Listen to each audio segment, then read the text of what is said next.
He didn't break into computers. Not at first, not for a long time. What Kevin Mitnick learned to break was far more valuable. People. There was nothing threatening about him. No dramatic presence, no sense of danger. He didn't look like someone who could cause harm, and that was exactly the point. Kevin Mitnick understood something most systems designers never considered. Security assumes hostility, but trust assumes familiarity. And familiarity is easy to fake. His story doesn't begin with code or machines. It begins with silence, a quiet room, a phone resting on a desk, a young man listening more than he spoke. While others were learning how computers worked, Mitnick was learning how people responded to pressure, to authority, to uncertainty. He was paying attention to hesitation in a voice, to the way confidence could disarm suspicion, to how quickly rules collapsed when someone sounded like they belonged. Most people think hacking is about intelligence. Mitnick proved it was about psychology. He noticed early that people didn't want to be the problem. They didn't want to be responsible for delays, failures, or mistakes. When someone called sounding calm and informed, they assumed legitimacy. When that same person hinted at urgency, they acted, not because they were careless, but because they were human. He started with phones, not computers, support lines, internal departments, service desks. He never demanded anything. He framed his requests as cooperation, a clarification, a routine check, a minor issue that needed resolving quickly. The language was neutral, the tone professional, the authority implied never stated, and people responded. They shared information they shouldn't have.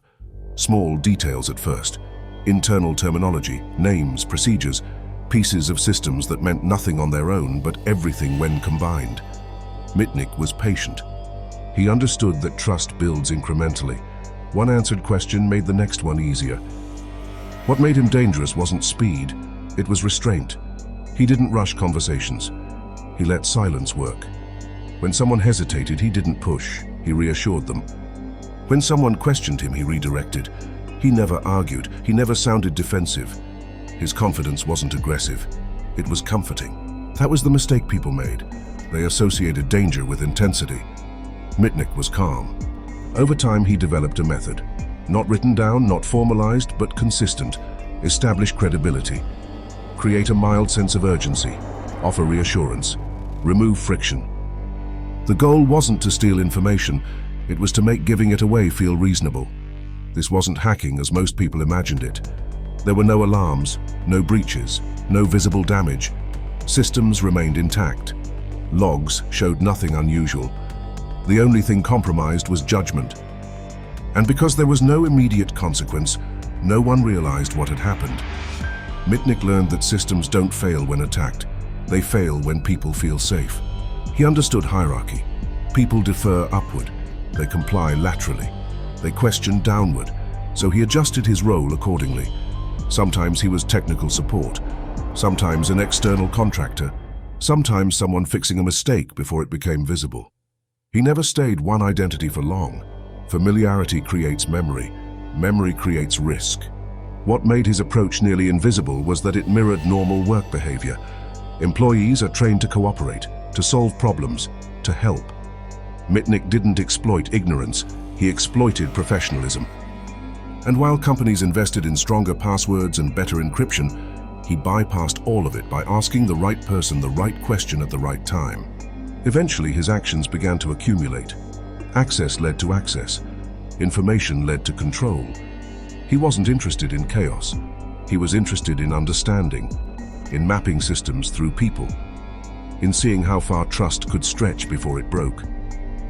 By the time authorities realized what was happening, the pattern was already established. The systems weren't being attacked from the outside. They were being opened from within. Mitnick hadn't cracked a firewall. He had cracked human behavior, and that realization would change cybersecurity forever.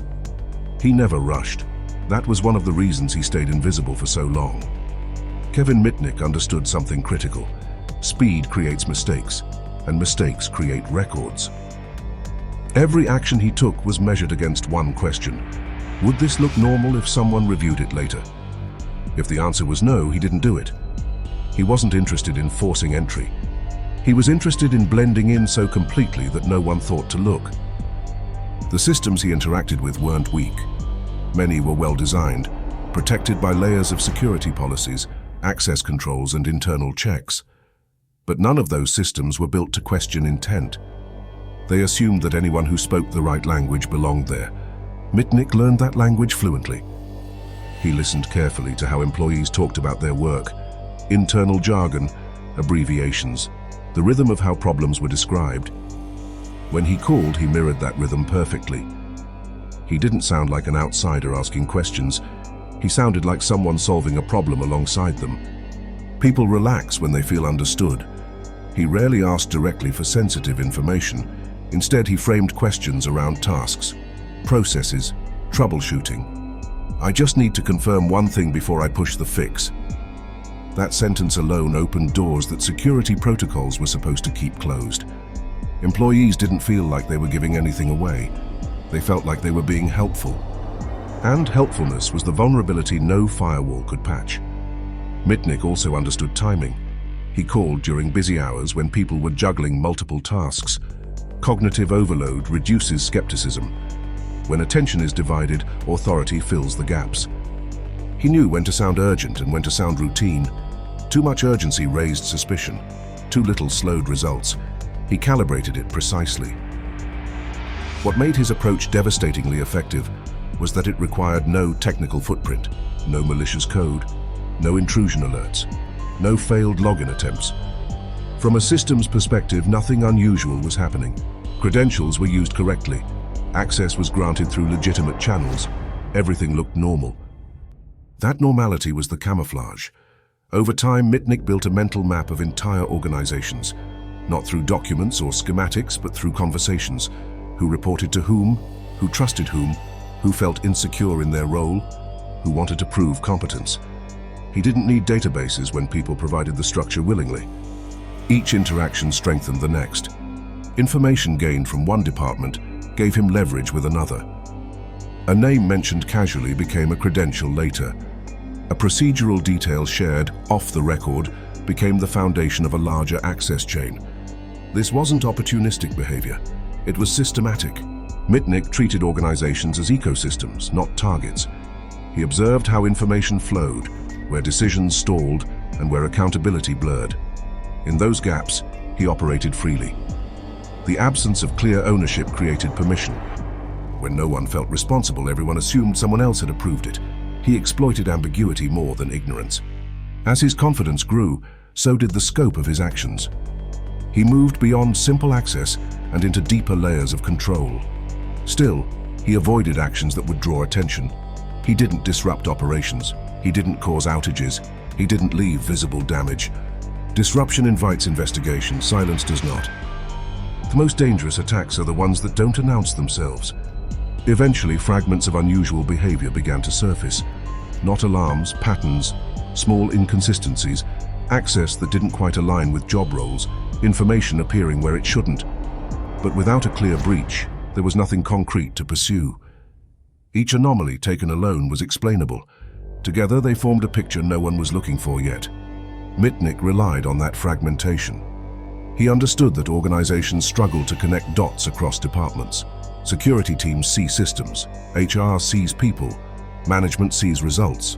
No one sees the entire story unless something breaks loudly enough to demand attention. He made sure it never did. What authorities later realized was unsettling. The success of his method didn't depend on technology evolving. It depended on human behavior staying the same. And it did. Even as systems improved, the psychology behind them didn't. By the time law enforcement began to grasp the scale of what was happening, Mitnick had already adapted. He changed routines, shifted identities, altered communication patterns. He didn't disappear, but he became harder to track. Because you can't patch trust, and you can't log intention. At some point, it stopped being a game of access and became a matter of survival. Kevin Mitnick understood that attention was the most dangerous thing he could attract. The more successful he became, the smaller his margin for error grew. One careless call, one repeated identity, one person comparing notes, and the illusion would collapse. So he tightened his discipline. Every interaction had a purpose. Every conversation was planned, rehearsed, and evaluated afterward. He stopped improvising. Instead of relying on luck, he relied on consistency. He followed routines that made his behavior predictable to himself, but invisible to others. He never contacted the same department twice in the same way. He rotated roles, accents, and technical assumptions. He adjusted his language depending on who he was speaking to. Engineers heard one version of him. Managers heard another. Administrative staff heard a third. Everyone heard exactly what they expected to hear. That was the core of his method. People trust familiarity more than facts. When someone fits neatly into an existing mental category, they stop questioning. Mitnick didn't create new narratives. He inserted himself into old ones. He became part of the background noise of large organizations where voices blur together and responsibility dissolves. As his activities expanded, so did the consequences. Access led to information, and information led to leverage. Not the kind of leverage used for blackmail or coercion, but leverage that allowed movement. Knowing how systems were structured meant knowing where not to step. Knowing who held power meant knowing who to avoid. Knowledge didn't make him reckless. It made him cautious. The irony was that the more he learned, the quieter he became. He understood that detection rarely comes from a single failure. It comes from patterns, from repetition, from anomalies that don't align. So he avoided creating them. He limited how much he took from any one source. He avoided centralized points of failure. If something felt even slightly unusual, he disengaged completely. Most attackers push until resistance appears. Mitnick stopped long before that. But even the most careful systems degrade under pressure. Law enforcement began to notice correlations, not logs, not evidence in the traditional sense, but behavioral echoes. Different companies reported similar social engineering tactics. Different departments described the same calm, professional voice. Individually, the reports meant nothing. Together, they suggested intent. And intent is what turns coincidence into investigation. As scrutiny increased, Mitnick adapted again. He shortened calls, reduced exposure, shifted to indirect methods where possible. He relied more on previously acquired knowledge and less on new interactions. He began to operate defensively, assuming that every call carried risk. Trust had become a liability. What made this phase different was awareness. Mitnick knew he was being hunted. Not because someone had told him, but because the environment changed. Procedures tightened. Questions became more precise. People hesitated where they hadn't before. That subtle shift, the one he had learned to recognize in others, now surrounded him, and he understood what it meant. The same psychology he had exploited was now turning against him. Systems didn't change overnight, but people did. Training improved, awareness spread. The margin he had relied on narrowed. Where once confidence opened doors, it now triggered verification. Where authority had been assumed, it was now challenged. He was still skilled, still careful, still disciplined, but the world had begun to learn his lesson. And once trust becomes conditional, manipulation becomes much harder. This wasn't the end of his story, but it was the beginning of the end of his freedom. The techniques that had kept him invisible for years were now being documented, analyzed, and taught as warnings. What had once been intuition was now theory. What had been improvisation was now policy. Mitnick had changed the rules, and in doing so he ensured that he could never fully escape them. In the end, Kevin Mitnick wasn't caught because he made a technical mistake. He was caught because the world around him finally learned to recognize what he had been doing all along. For years, security had been treated as a technical problem. Firewalls, encryption, access control. After Mitnick, it became clear that none of those mattered if the person behind the system could be convinced to bypass them willingly. His case forced organizations to confront an uncomfortable truth. Security policies fail not when they are broken, but when they are politely ignored. Law enforcement approached his capture the same way they approached his crimes, through people. They studied patterns of behavior, not code. They tracked habits, not IP addresses. They waited for the moment when pressure would narrow his options enough to force a mistake. Not a dramatic one, a human one. When Mitnick was finally arrested, the public narrative painted him as a digital outlaw, a master hacker defeated by technology. The reality was less cinematic and more revealing. His downfall wasn't a breach or a trace left behind. It was exhaustion. Constant vigilance erodes precision. Living without trust eventually collapses into isolation. He had spent years relying on the predictability of others, but no one had prepared him for the unpredictability of being watched. After his arrest, something unexpected happened. The man who had once been treated as a threat became a resource. Companies wanted to understand how he had done it. Governments wanted to learn how to prevent it. The same insights that had allowed him to manipulate systems were now being used to defend them. Mitnick didn't deny what he had done. He explained it. He spoke about trust as a mechanism, not a virtue, about authority as a signal, not a position, about how easily people surrender judgment when responsibility feels shared. His lectures weren't about hacking tools. They were about human behavior, about how systems assume cooperation and how that assumption can be weaponized. What made his story unsettling wasn't the scale of his actions, but their simplicity. There was no sophisticated exploit at the center of it all, just conversations, just timing, just confidence. The realization that someone could bypass the most advanced systems in the world without ever touching a line of code forced a re-evaluation of what security really meant. Mitnick's legacy isn't found in stolen data or breached networks.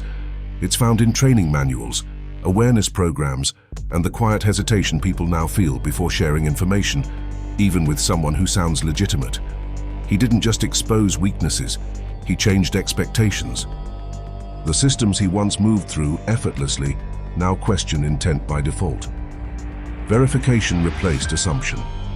Silence replaced trust. In that sense, he succeeded in the most ironic way possible, by making his own methods harder to use. But the lesson remains unresolved. Technology continues to evolve. Interfaces become more complex, automation increases. And yet, the same human instincts remain untouched. The desire to help, the fear of being wrong, the comfort of authority. As long as those instincts exist, the vulnerability Mitnick exploited will never disappear entirely. His story isn't a warning about hackers, it's a warning about ourselves. Because the most dangerous breach doesn't happen when a system is attacked. It happens when a system is convinced it doesn't need to defend itself.